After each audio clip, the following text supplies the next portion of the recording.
The Hypervolt is a great tool for athletes that need to use rotation.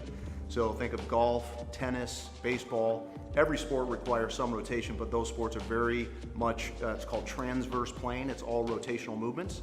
And there's very specific muscles that work straight ahead, which is called the sagittal plane, and then muscles that work side to side, which is the frontal plane, and then muscles that work in rotation, which again is called the transverse plane.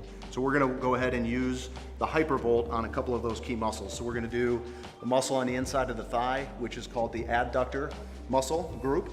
Now we're gonna do the muscles on the outside of the hip, so the outside hip flexor is called the TFL, tensor fasciae lata, and that attaches to the outside muscle, which is called the IT band. And then we're also gonna work into the deep hip rotators. So we're gonna have Eli go ahead and demonstrate that for us, starting with the adductor. And what we're gonna ask Eli to do is go down the inside of the thigh, and if we find any areas of tenderness inside of this area, like right there, we're gonna have him go ahead and hold that for 30 seconds, and you're gonna work that whole complex on the inside. And you're gonna do both sides. Then we're gonna switch to the TFL. The TFL, if you feel these outside hip bones, the TFL attaches directly onto the outside of that. So we're gonna find that area, and again, if there's any tender points, we're gonna hold it 30 seconds.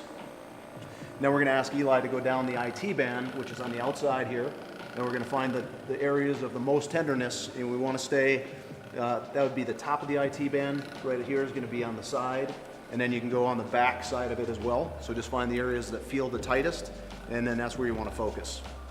Okay? Then we're gonna switch to the deep hip rotators. So let's have you face that way, and we're gonna go ahead, and we want, again, that hip bone that you can feel, that's called your ilium. We want to go into a deep muscle inside of there called the piriformis. And once he finds that, again, he's gonna hold it for 30 seconds and get both of those hip rotators to move. So again, if you're a transverse plane or a rotational athlete, we want you to get the inside of the adductors, your TFL, your IT band, and your deep hip rotators.